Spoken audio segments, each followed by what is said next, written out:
কাসুরির ডালটা ভিজিয়ে রেখেছিলাম, আজকে সেটা বেটে মিহি করে বেটে আমি কড়াইতে দিচ্ছি। করা হয় এটা মুসুরির ডালের টোফু।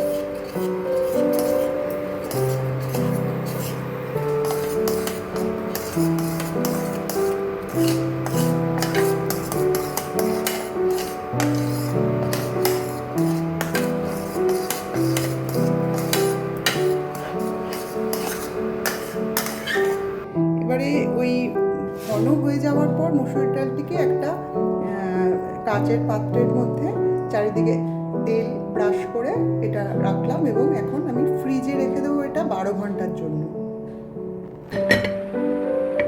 মসুর ডালের টোফু এবার আমরা এটাকে স্কোয়ার স্কোয়ার করে কাটবো, যেরকম টোফু কাটা হয় সেরকমই আর কি।